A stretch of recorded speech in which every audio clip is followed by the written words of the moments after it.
Good morning. This is Gail Larson, Chair of the Municipal Services and Environmental Sustainability Committee. I have with me Vice Chair Jim Posh, and Member Davita Russell is on her way. I also this morning have our guest is Sustainability Coordinator Andy Butang, and in the audience are President of Council Tony Kuda and Council Member Craig Cobb. I would also like to advise you that we are on a hard stop for 11 o'clock because we all need to get places. So we're going to get through this, and I'm going to give the table over to Coordinator. Oh, go ahead. Can I make just a quick statement? I do need to leave at 10:30, but I just wanted to express my support for this legislation. I'll be traveling as of this afternoon, and I will not be at Monday's council meeting when I believe this is going to be voted on. But I'm looking forward to seeing this get out of this committee and in the hands of the full council, and really appreciate all the citizens and staff members that have contributed to this. I know some people may think that it's not the most perfect document, but that's how government works. You compromise, you work toward things, and I'm glad we have this and we can build upon this. So thank you very much. All right, good morning, everyone. So I'll be doing a presentation on the Climate Forward Plan, the Action and Resilience Plan of the city. And like Councillor Larson mentioned, my name is Andy Butang, Sustainability and Resiliency Coordinator here at the City of Cleveland Heights. So I'll start first by mentioning that a journey of 1,000 miles begins with a single step. So it's with this understanding that we embarked on a transformative journey to combat climate change at the local level. So what is underpinning this whole effort is addressing climate change at a local scale. So local action to climate change. So the journey was to build an equitable and resilient future with the understanding that daunting goals can be achieved by taking small, manageable steps. The Climate Forward Plan is a living document that charts a path towards a community-wide goal of carbon neutrality by 2050 and a 30% reduction by 2030. So the city government alone cannot achieve this vision. So this plan is a call to action for all residents, businesses, organizations that operate within our borders, and indeed a call also on our neighboring cities to help to bring this vision to fruition. Because as you would realize, there are certain actions that will only be meaningful or will yield the dividends that we're looking for with the partnership of our neighbors. Because I'm sure most of you might have heard me say, because I've said it repeatedly, that when it comes to issues of the environment, there's nothing like jurisdictional boundary, because the environment does not respect that. If it's a poor air quality issue, if it starts in Canada, it's gonna cross over the border without a visa, without tariffs, or without any barriers that we put in place, right? It's going to scale that, and it's going to impact us, whether we are ready to address it or not.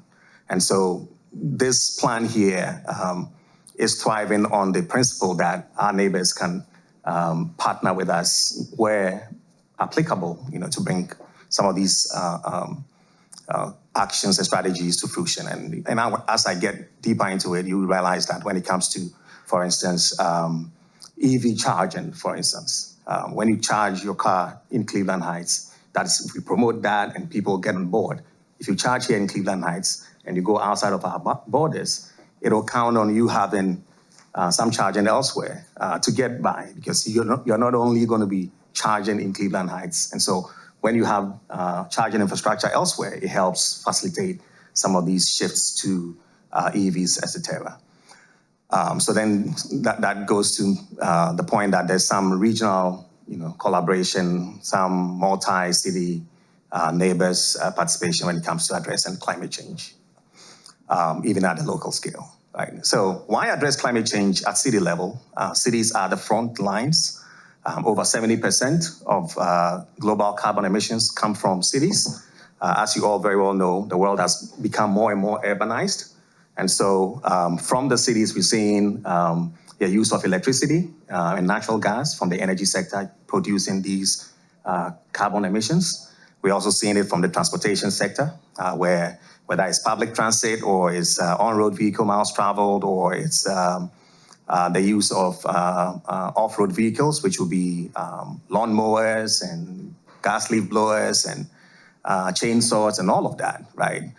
We have emissions coming from there, within the city.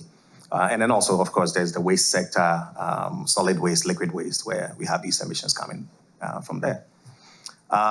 So cities experience intense climate impacts, the heat waves, the floods, air pollution, and infrastructure strain. All of these are happening in cities, and so cities are clearly at the front lines. Just to interrupt you, I'm Yes. sorry. Please let it be known to the record that Member Davida Russell is here and taking some deep breaths. Okay, thank you. Okay. Welcome. Welcome. That's all. All right, I'll go ahead. So while she catches her breath. Local action equals to big impact, because there's this whole relationship between local and global, which we call in urban geography the glocal dimension to things. That is that the global is impacted by the local. And so, for instance, when you have greenhouse gas emissions coming from the local scale, that is what is contributing to the global scale. And we're getting those impacts coming from the global scale, but then also being felt at the local scale. So there's that relationship between the local and then the global. So the local action yields big impact. Global leadership starts local.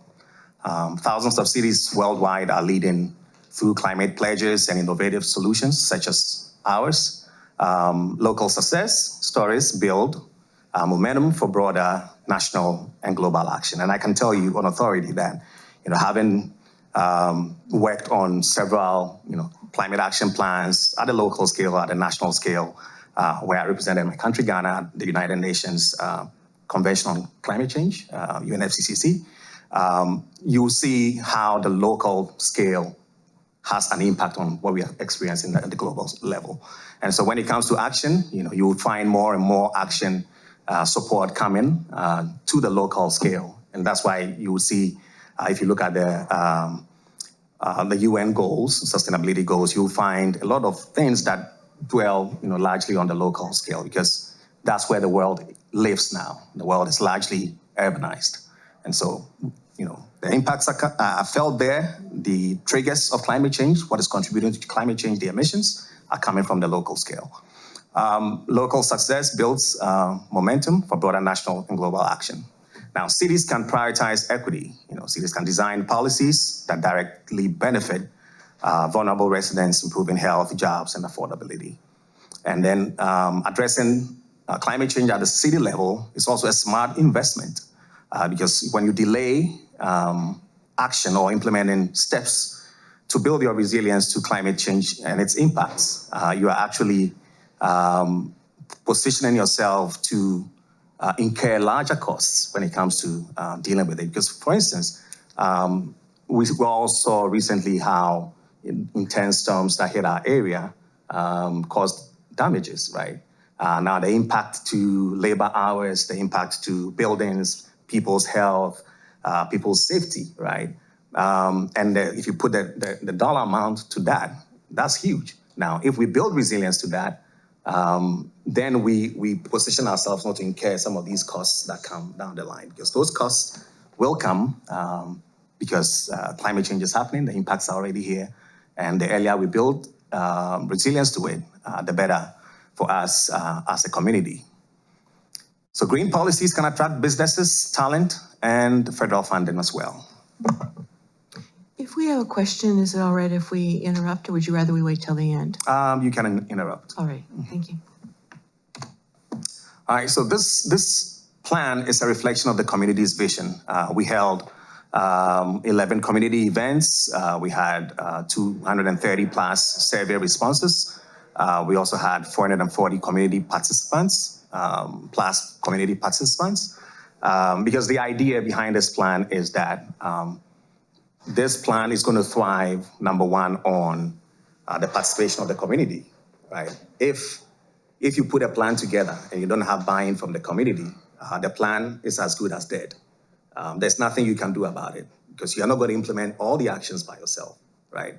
And so the community's input was very critical to us. So making sure that we've heard from the community, right, from the vision workshops through to the surveys, through to the feedback, which I would mention that we had several extensions to our feedback period, because we wanted to be sure that we've heard from everyone in the community. And so we had to be flexible, to allow people who, work different schedules, people who have different accessibility when it comes to the Internet of Things, people who could not be at our meetings. We wanted to be sure that they've been given the opportunity to be a part of it and that their voices have been heard. One assurance we gave to people also, which I'm sure you can tell that I live it to the core, is that when we hear back from people, we want to implement what the people are asking for. We want to make sure that we've addressed those concerns. It's not just hearing from them, but if people are making input and they don't have an assurance that those are going to be done, it gets to a point where they don't participate anymore. And so making sure that people have been heard, making sure people, the concerns that people have raised have been factored into all of our analyses and documentation and all that was very critical to this whole process. Now, there were 7 sectors that this plan featured. So we have buildings and energy, we have transportation, we have materials and waste, we have water and wastewater, we have air quality and public health, food systems, natural areas, and land use. So over there, you see some of the pictures from our engagement sessions we held. Coordinator Boateng, how do you feel throughout those 11 community events that the demographics of the city were represented? So I would say the demographics were very well represented because one thing I emphasized in this whole engagement process was for us to move locations, take it to where the people are. Yeah. I coach soccer, and so I know what it means to take the game to where the field is, right? And so that was something that yielded the results that we're looking for, making sure that everybody was well represented. All right, co-creating the plan. So October 24, 2023, Climate Action Day. There was an event held here at City Hall. It was a drop-in information session where I engaged with residents on the city's vision to do a climate action plan and what benefits it will bring to the community, and the fact that climate change is not just an environmental issue, but it impacts the health of people. It impacts our economy, our local economy as well, because like I mentioned, if there are impacts and you can't make it to work, businesses have to close. Those are several dollars, thousands of dollars that could be impacted right there. So there was another event also held at the library on Lee Road, where I engaged with residents as well, and I know Councillor Gil Larson was there as well.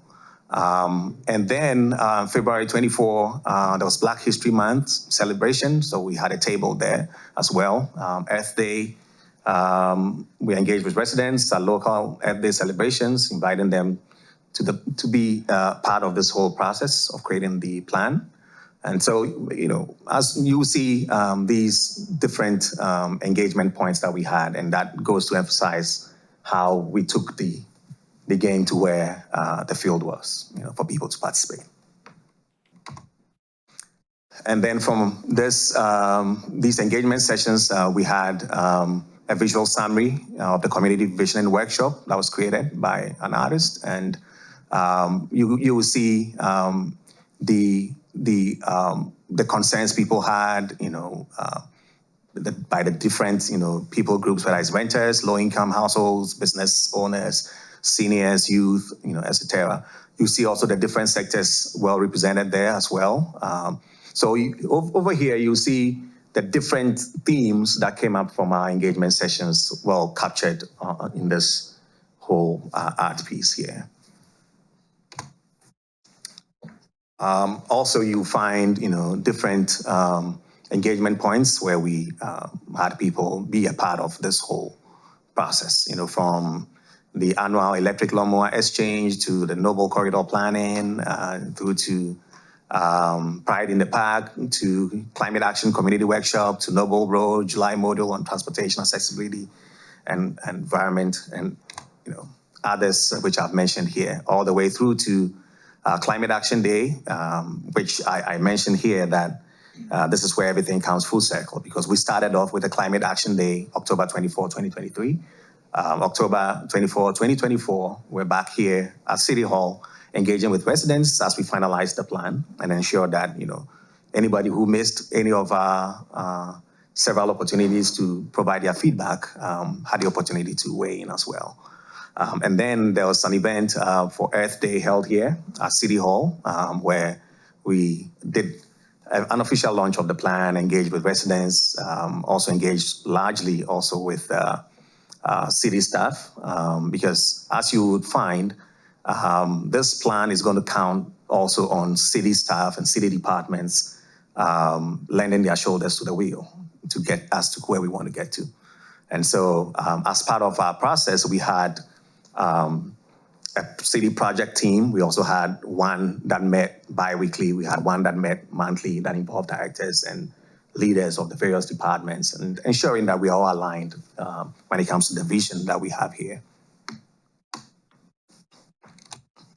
All right, so let me talk briefly here about climate change in Cleveland Heights. So if you look at the image to the right, you'll find an image here from 2016, August, where microbursts caused by warming temperature and increased atmospheric moisture led to several damages, and you'll find the estimation there, at least 400,000 in damage, emergency response, and cleanup. And I'm sure all of us here can attest to the fact that over the years, we've seen these type of things happen still. And so this goes back to the point that if we are not building resilience, we are not ensuring that we've thought through all of this and make sure we provided solutions to some of these incidents happening. And, when it happens, where do people go? When it happens, people, now if it's trees, for instance, do we know if these trees, have, are well bolstered, are safe, are in good condition, are going to be strong enough to withstand some of these impacts, Now, just imagine this happening, and, there are many examples of these things happening, and people have died, unfortunately. And so, the loss of lives, making sure that our assets as a community, people, our infrastructure, our buildings, etc., are well protected is very key here. And so, like I mentioned, our community is already feeling these impacts, and taking action is the best step forward. There's never a better time to take action than taking action now, for things that you have to, or you have the capacity to make those changes. To evaluate climate impacts and risks in Cleveland Heights, we conducted a vulnerability and risk assessment and gathered insights from the community on their lived experiences with climate change. And so emphasis here on lived experiences, community stakeholders, hearing from them, very critical to it. So we assessed how our critical facilities, infrastructure, and community as a whole is vulnerable to climate change, using standard approaches, as the U.S. Climate Toolkit and the Cuyahoga County Climate Change Vulnerability Assessment. So we relied heavily on what is consistent with the science of things, and I'm sure a few of us here might have heard me say repeatedly that we don't want to own our own set of facts. We want the facts to be based on science. And science, rigorous as it is, going through the processes, the methodologies, and arriving at results that we can vouch for. I can tell you time and over again how this is very critical, especially when it comes to climate change. And here I can mention that there's about a 97% consensus within the scientific community that climate change is happening. It's not a hoax. We take some of these things very seriously and make sure that our results are grounded on solid science vetted by experts over the period. Okay. I do have a question. Yes, please go ahead. If we are in a climate emergency, we've got a microburst in our neighborhood, for instance, and trees have come down on top of houses, do we call 911 to try to get assistance, or what is the suggestion of the resilience plan to help us through that? Okay, great question. So when your life is at risk and there's a threat of you possibly losing your life, 911 is always the best number to call. But per this plan, we'll have, we call it resilience hubs, places that people can go to. But once again, let me mention that if it's not safe for you to even make the journey to your location, you want to count on the emergency response and how they can get you to some of these hubs. But when power outages are experienced, people can stay warm. Yes, these resilient hubs will be very critical to all of this.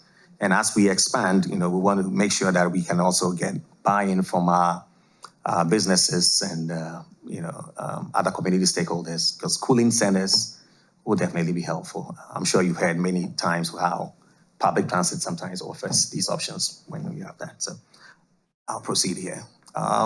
So yes, thunderstorms, tornadoes, high winds, extreme precipitation, extreme winter weather, all of that. Now, building resilience, we used a 5-step approach, which emphasizes us understanding, number one, what is our exposure to these climate impacts, and then assessing the vulnerability and risk, investigating the options to reduce the greatest climate risks to vulnerable populations and community assets.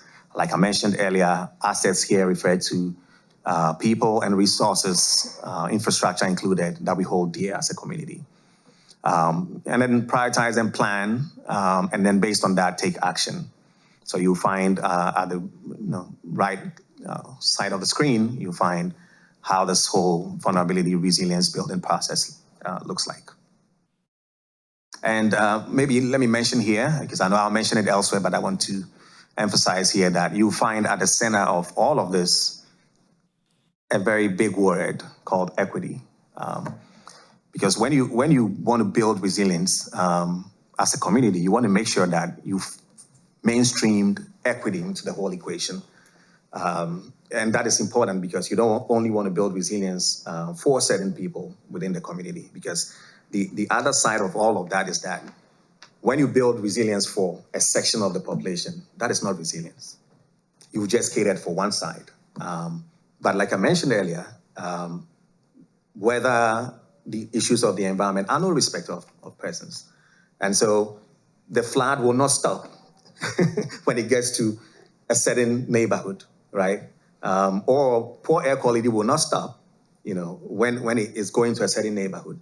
But then you would also find in the mix of all of this that there's what we call adaptive capacity, which is how people have structures in place to be able to cope, or coping mechanisms. Because where you have a vibrant urban tree canopy coverage, you have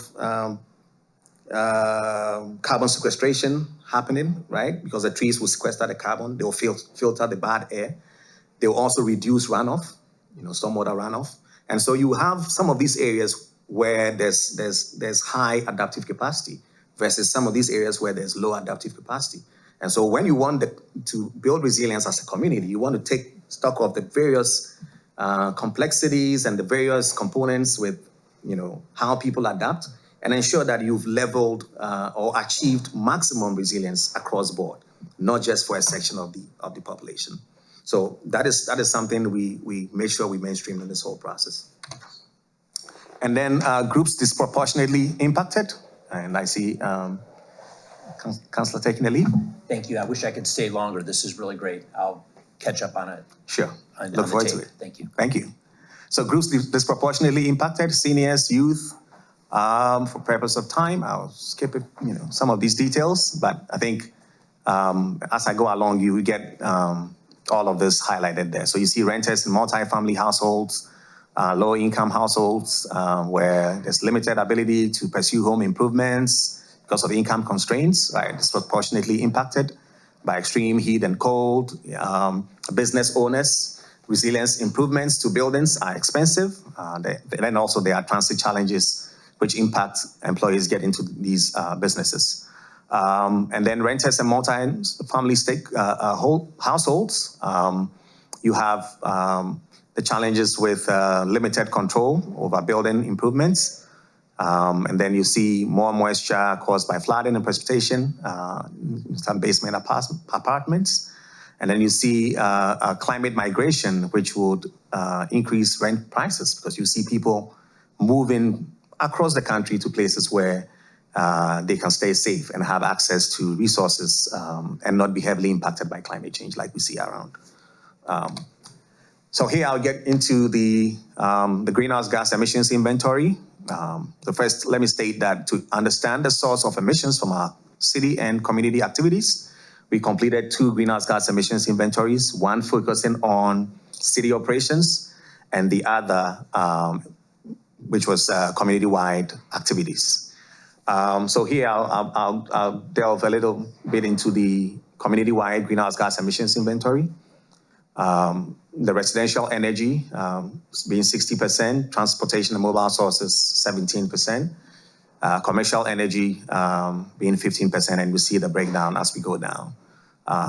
Let me mention that these emissions come from the various activities that happen within these sectors. So for example, if it's transportation, as we get from point A to point B in our vehicles or public transit, these emissions are coming from these activities that we embark on. And these activities are very essential to life and living it, right? And so we are not asking that because of these emissions, people stop living their lives, but we are finding ways that we can reduce the emissions, or what we call emission intensity per activity. So get from point A to point B, but in a way that doesn't take a lot of emissions to achieve that. So this is the idea behind all of that. So this is the breakdown. You see the top 3, which we'll focus on as we go along.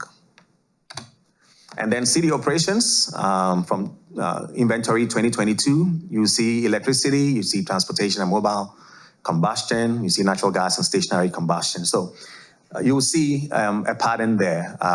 In most urbanized communities, emissions coming from buildings and facilities are definitely a key source. And then also transportation is also a lead source. Will you be using the community inventory and the city ops as metrics as you go forward to see, revisiting them on a periodic basis so that you can see if there's progress being made? Yes, absolutely. The idea is that, and again, I'm sure I've mentioned this severally, that you can't effectively reduce what you've not measured.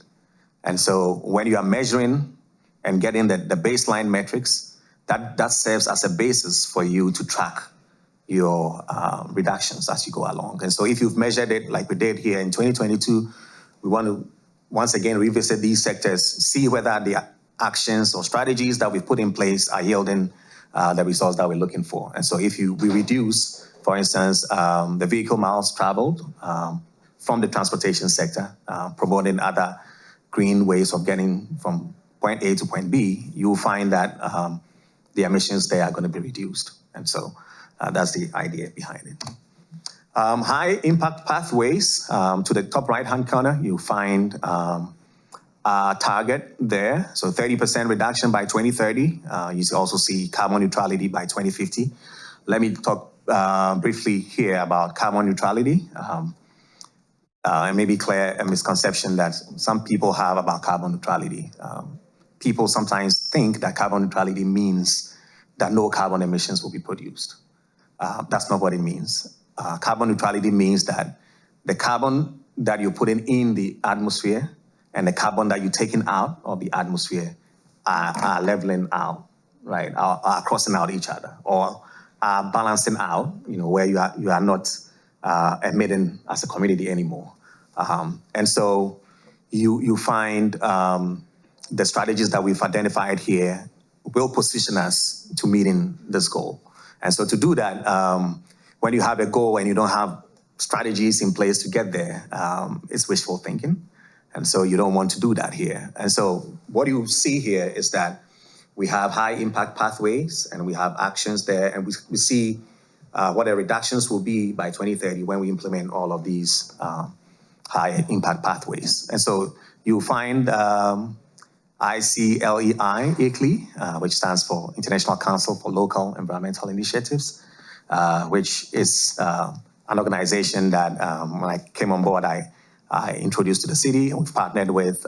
They are helpful to several communities when it comes to building sustainable frameworks to achieve resilience when it comes to climate change. And so we use their software also to do all of these analysis where we're seeing the reductions that we're going to get once we implement all of these actions that we see outlined there. It's also a software that's very familiar because I used it for my doctoral dissertation as well. And so it's awesome to have that partnership with ICLEI and be able to model some of these changes that we're going to see, so that keeps us on track. Here, I'll talk briefly about, the business as usual forecast and the forecast when we implement these actions. So within the software, we're able to model what the emissions will look like if no actions are embarked on. And then when we implement these actions, how do they impact the emissions that we're going to see over the years? So you'll find some of these stats there mentioned in the plan as well. Here I will talk about the various sectors that we looked at, and the 7 sectors. Previously I went through all of those sectors, and I'll mention the various strategies that we identified from our community engagement sessions, also relying on vetted scientific data and best practices in the industry when it comes to building resilience. So you find all of these strategies in there. Within the strategies, you find sets of actions that will be required to help us achieve those resilience targets that we've set for ourselves. And so I'll mention some of these here, and all of this is already in the plan. Increasing community access to the use of renewable energy, including solar, wind and geothermal, improving energy efficiency. Because once again, if you are embarking on these activities and not in an efficient way, and I think I alluded to that earlier, we are not saying don't embark on these activities, because we need to embark on these activities to live, but we want to do it in an efficient way. We also want to ensure that we are using energy efficiently and expanding clean energy use for municipal buildings. Over here at City Hall, I'm sure you see all the energy efficiency improvements ongoing, and also at our facilities, all aimed at reducing our emissions from the buildings and keeping our buildings safe and secured and all of that. I do have a question. Yes. Reading that the federal government is considering eliminating the efficient energy star on household appliances, which has kept us aware when we purchase appliances that we do have a way to reduce our energy use. Is that going to affect how well we might do in that category? I would say it wouldn't affect us too much, in the sense that, to start with, the modern day appliances we're seeing already are meeting these regulations. And the point is that, and that goes back to the green economy, right? Some of these things we hear coming out of the White House don't, of course, support some of these things, or could be, working against some of these. But the good thing is that people already see the benefit of using some of these appliances, because for you as a user of this appliance, it reduces your bills, right? And so whether person A or B thinks it's not necessary, you as an individual, you know it reduces your bills, you know it makes more disposable income available to you and things like that. And so, you know, we know the benefits of doing these things, and so we are moving forward full speed on that. Increase the resilience of local electricity infrastructure, you know, so that when we have heavy precipitation events or intense storms, these infrastructure can hold and not pose a threat to people and how they live, you know, making sure that people can stay warm and go about their normal life activities. Transportation strategies, reducing transportation emissions from city operations, and we've seen here at City Hall us pursuing a green fleet agenda by making sure that we have more and more EVs to do our business, you know, so whether it's the planning department or the mayor's office or it's the building department, you know, conducting their business in a more sustainable manner where they are reducing emissions from moving from point A to point B using those EVs that we have. And the goal is to improve on these EVs and also have the charging infrastructure that is needed to drive this agenda. Improve bicycle and pedestrian connectivity and safety, expand accessibility and use of public transit and shared mobility services. And here I would mention that we engaged a lot with the public transit, RTA. We identified that they are a critical part of this whole process when it comes to public transit. And I'm happy to mention that RTA is looking in the same direction about how they can make their activities more sustainable as well. You know, it's a good thing, like I mentioned earlier, when our regional partners are all on board with our vision and where we're going. Materials and waste, expanding local composting to reduce organics and food waste in landfills, improving recycling, waste diversion, and reduce local plastic waste pollution, prioritizing the procurement of sustainable or recycled materials for city government operations and construction projects.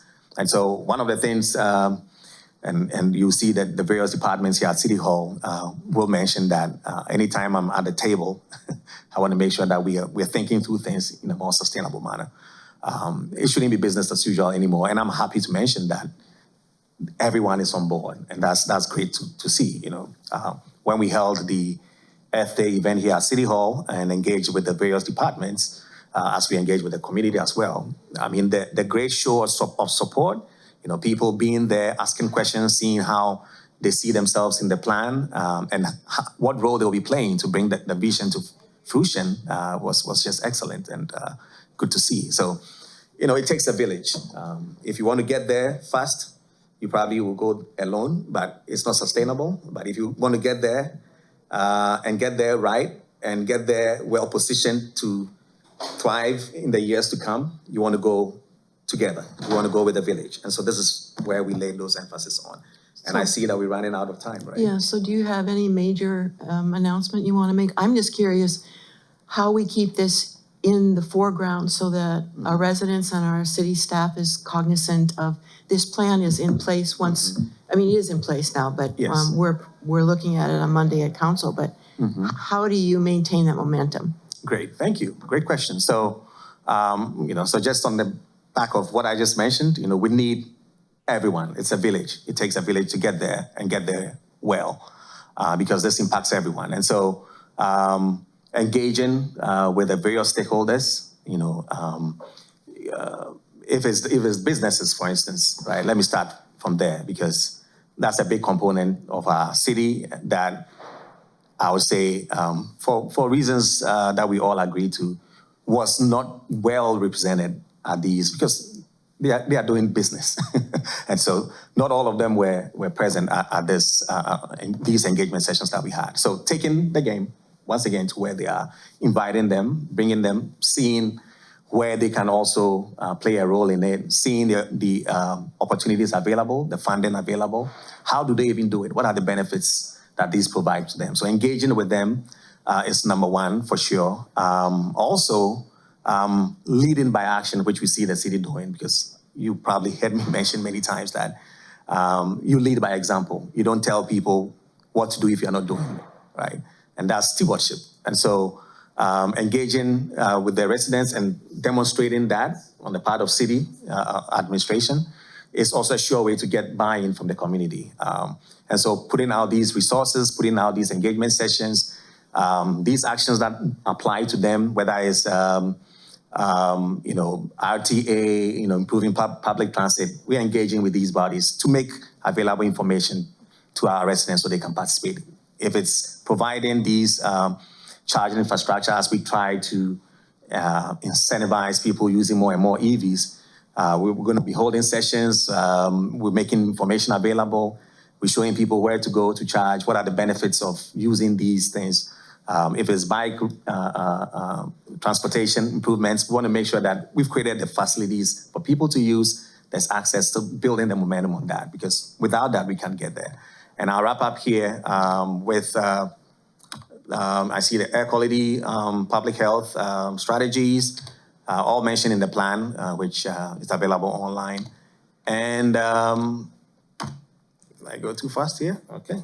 All right. And then an implementation roadmap, which helps to also guide our efforts, which details the Implementation Oversight Authority. We've seen their costs, we see the timeline, we see the KPIs, all of that mentioned in there. So this is just an example of that from the buildings and energy sector. And we're moving forward with this because we need to have these actions in place to build resilience for us as a community. So with that, I'll pause here. Thank you. Anybody have any questions? Go ahead, President Kuda.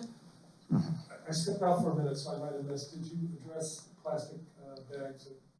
Yes, so that falls under the waste sector, and how we want to ensure that we divert waste that goes into our landfills, because we have methane, that's a gas that comes from that.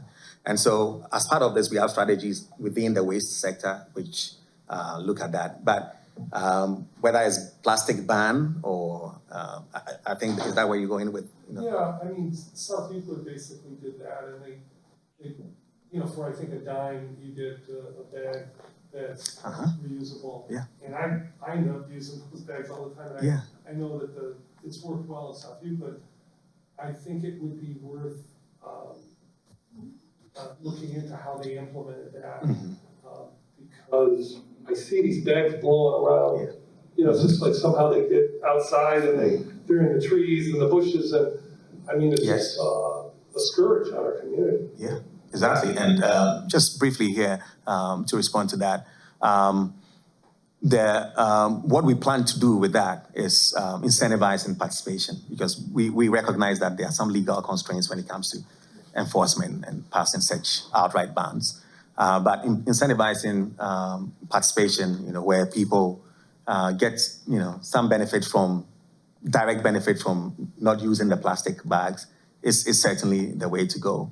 More education, more awareness creation will definitely drive that participation. So it might be an idea, since Grocery Outlet is going to open in July, it might be good to see if we could get them on board just voluntarily to start, and then it would be a kind of a message to the other grocery stores, hey, maybe we should jump on board here. Yes. Yeah, that's I'm glad you mentioned that, because that's how we envision all of this. And I know we have a minute. We'll have dashboards and then the plan with dashboards is how we monitor these initiatives and all of that, and bring information readily available to where our people go. And I know all of us, one way or the other, visit these grocery stores, right? And so, our libraries, city buildings and facilities, but also when we see these businesses and grocery stores participate in these and become outlets where we convey message to the public, that's a great first way, to get them on board with some of these things. So when they see also to them the benefit that it brings to them, where people don't use plastics, because it's an added cost to the operations, right? And so the benefits of it, will definitely drive the participation as we go along. All right, and maybe I close here with thank you, a show of appreciation here to everyone who participated in this process. There's a quote from the plan by Mayor Sarin. Thanking everyone who has engaged with this process and helped us to co-create a plan. One emphasis here is encouraging everyone to continue participating as we implement these strategies. Together, we can create a more sustainable and resilient Cleveland Heights for generations to come. So with that, I'll end my presentation. Thank you. Thank you so very much. Vice President Russell, No, anything? fine, thank Okay. you. Great presentation. Yeah. If anyone wants to see more of the plan, it's posted on the website, as well as it was attached to the meeting agenda for today. So there are a couple of ways you can look at in detail. As Councilor Posh was here for a while, he gave his approval to moving the plan forward back to council, and wondering if that's okay with you? Yes. And it's also okay with me. So we'll move it forward to council for a vote on Monday evening. Great, All right. thank you. All right. Then the other item that I have is Coordinator Boateng asked me to put together a scope of work so that we can implement the pilot for composting. And so I made a list and I'm going to read it off, and I'd like to know what his opinion is of that afterwards. It's based on the proposal that I made. So my rationale for this, for implementing a pilot composting program is in 2020, food waste was responsible for approximately 58% of the fugitive methane emissions from municipal solid waste landfills. This pilot composting program calls for offering, at no charge to the residents, 2 drop-off locations for food waste. So the scope of work that I would hope can be put in place when because the intent is to do a request for proposals from any businesses in the Northeast Ohio area that would like to take on this project and propose how they could serve us. His task 1, that they would provide a 4-bin drop-off corrals, signage, and media kits. The locations will be determined by the city's administrative staff. There'll be 1 north of Mayfield and 1 south of Mayfield. Now, task 2 is a weekly bin service at both locations for 1 year. Task 3 is establish the sign-up method residents will use to indicate their desire to participate in the program. I envision that we'd offer an online or a phone call that you could make. Task 4 is work with city community relations staff to provide information regarding containers and compostable bags to use for their food waste collection in their homes. Task 5 is the chosen company would invoice the city monthly for services rendered. And task 7, it's actually task 7, provide the administration and council data regarding pounds of food waste collected on a quarterly basis so that we can see how much we are actually keeping out of the landfills. So am I on the right track there? Yes, you are. Okay. So if I give this to you, you've got your copy, can we start to put together an RFP? Yes, I'll work closely with you to put that together. So, Thank you so much. I know we all want to get it underway, and yeah, that would be great. sure. And how does that get announced so that people in the community or these businesses know that we're looking for this service? So by way of getting that announced, certainly our communications department can put that in the e-news. We also have that sent to our community partners, including the library. The locations that we're looking at, definitely we want to make sure that people in those areas too are aware. Yeah. The businesses and all that. And so this will also go hand in hand with, the pilot that we have coming up also in the business Yes. district with recycling. Yeah. And so I think, the traction will be there to drive this program. So Thank you. you. I need your help, and I appreciate it very much. thank you. Look forward to it.